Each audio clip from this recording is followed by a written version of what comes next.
what do you do with Tua now? And Right. we've just all assumed Tua is getting paid. But is he? Is he going to accept whatever the best number is that the Dolphins put on the table? That's really what it's going to come down to. At some point between now and week 1 of the regular season, the Dolphins are going to make, I would assume, a final offer. This is it. What are you going to do? Walk out? What are you going to do? Not play? They still hold all the cards. 5th-year option, if you don't show up for training camp, you get fined every day. Now it's only $40,000 a day, only $40,000 a day in your 5th-year option. But if you skip preseason games as part of your holdout, you're subject to a fine of a full game check for your 5th-year option.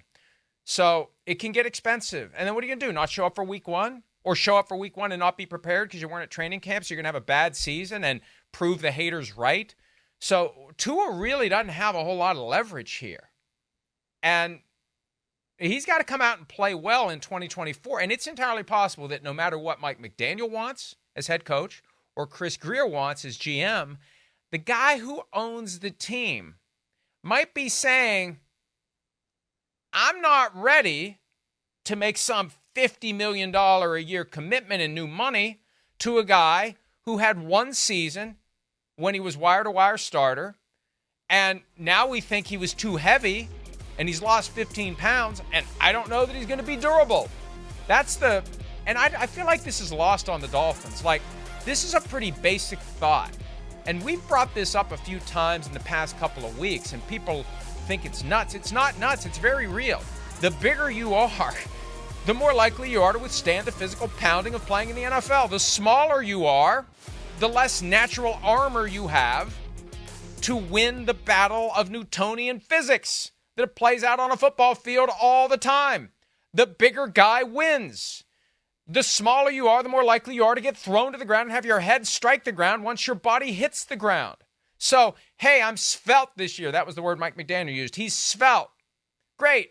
Hey, good. Until you get whipsawed around the way that he was on that Thursday night against the Bengals, and his head snaps back and hits the turf, and he's got a concussion, and he's taken off on a stretcher.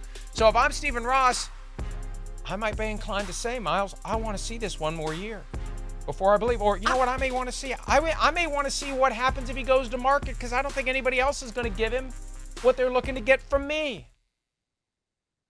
I don't disagree with you on that. I'm confused by the whole svelte thing, the losing 15 pounds thing.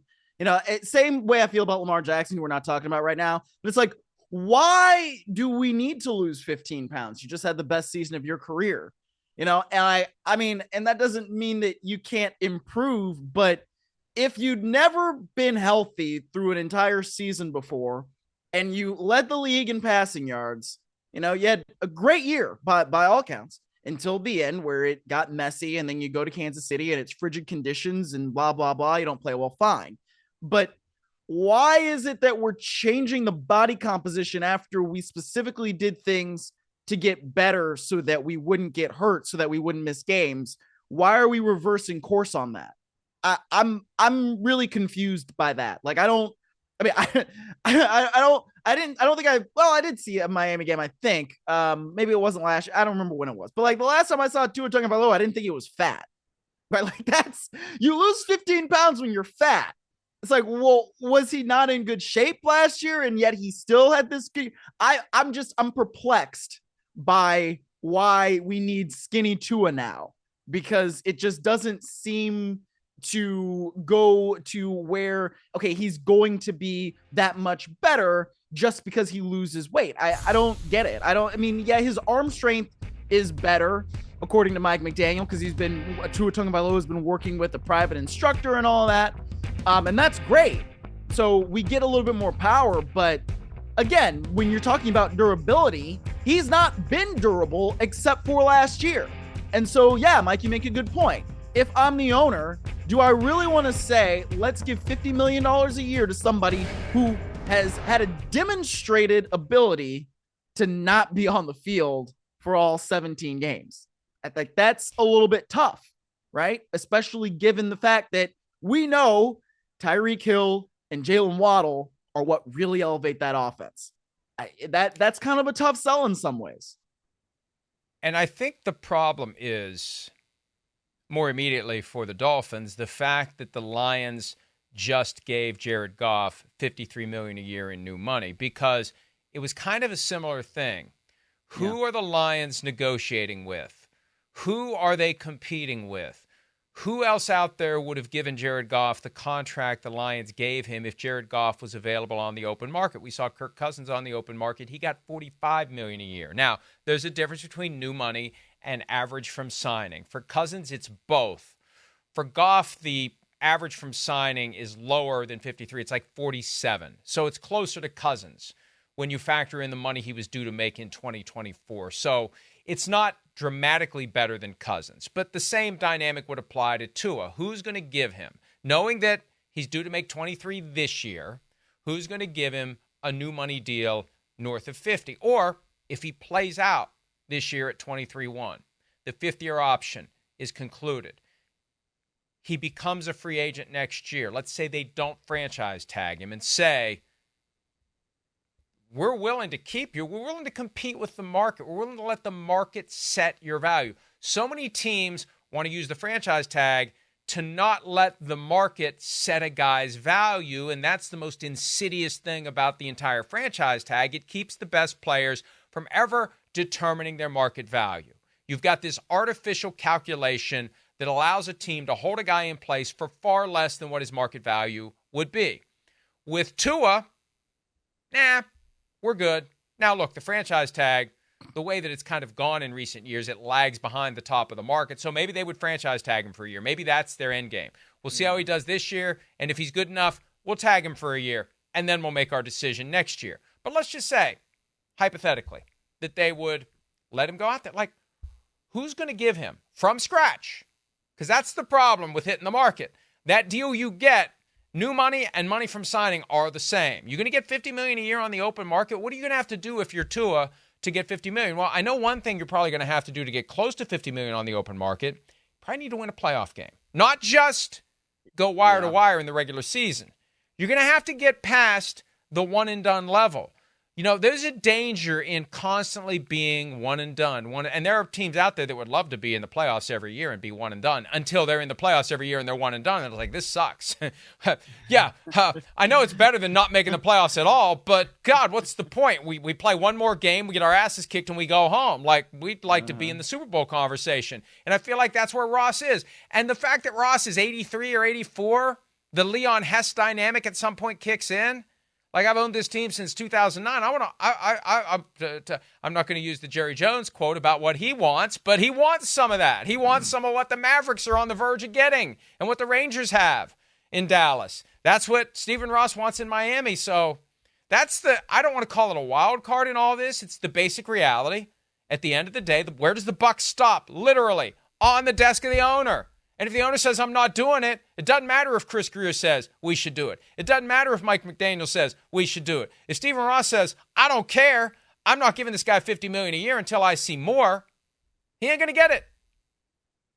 Well, not only that, but then, you kind of play that out, that scenario. Okay, he's going to the free market. What do we know about Tua Tagovailoa and how he's had his most success? Well, he's had Mike McDaniel, right? And he's also had Tyreek Hill and Jaylen Waddle. So if you're going to give this guy an obscene amount of money to play quarterback for you, you have to know what kind of system he thrives in and how that's going to affect him if he doesn't necessarily have it, right? So that, to me, is almost the bigger deal if you're talking about Tua Tagovailoa in free agency. What would be any kind of good fit for him, right? Because it's not going to be like San Francisco. They have Brock Purdy. And Brock Purdy's another guy who's going to break the bank, in this coming off season because he's finally going to be eligible for an extension. And he is one of the most severely underpaid players probably in NFL history. So you have that dynamic. I don't know where else it could possibly be, off the top of my head where it's like, oh yeah, that's going to be a place that really works for Tua Tagovailoa based on the scheme that they currently have. And Lord knows, there's going to be like 6 to 8 coach openings. So this is obviously, way too early and subject to change. But when it comes to that, like, that's where the Dolphins do have a bit of an advantage because you realize this is probably the best place for you when it comes to the personnel around you, the coaching staff around you, and the playing style. All of those things factor in, right? Also playing in warm weather. Not that anybody is going to be able to play all that great when it's as cold as it was in Kansas City for that playoff game, but Tua Tagovailoa does not necessarily have the best track record in cold weather. All right. And also, I mean, you talk about going wire to wire. Yeah, he was healthy from wire to wire, but he did not play well from wire to wire. He did not play well against the Ravens in December. He did not play well against the Bills in December in that game where they could have won the division and they could have avoided going to Kansas City. So that's also, I think, a little bit of a factor in this. How does he play in those critical games late in the season? That's a great point. The losses in the playoffs, especially last year, the deep freeze, the open air meat locker in Kansas City, that wasn't the disease. That was the symptom. Because the disease is they fall apart in December. It happened in 2022, and they were acutely aware of it potentially happening in 2023. We know that because, to the dismay of Mike McDaniel, they had cameras everywhere and microphones everywhere because they were the in-season Hard Knocks team. So we got to hear Mike McDaniel say, let's not let what happened last year happen again. And then it happened. The Patriots were dead and gone. The Jets were dead and gone. The Bills were dead and gone. And they did the Undertaker thing, and they popped up, and they came back, and they stole the division, and they forced the Dolphins to go on the road in the wild card round. If they could get a home game in the playoffs, they would probably advance. So it's not just, man, we keep losing in the first round of the playoffs. It's we keep falling apart down the stretch, putting us in a position where we have to go on the road for the playoffs and then losing in an open-air cold weather situation like Buffalo in 2022 when they didn't have Tua because he had the concussion that ended his season, or 2023 when they had to go to Kansas City on that Saturday night when it was below zero from kickoff until the end of the game. So they've got to hold it together as the season gets to the final stages, and that's something Mike McDaniel said after the schedule came out a couple of weeks ago. We're going to have an opportunity to change narratives down the stretch. They go to Green Bay on Thanksgiving. They play at Cleveland in the late stages of the season. They play at the Jets, I think, week 18.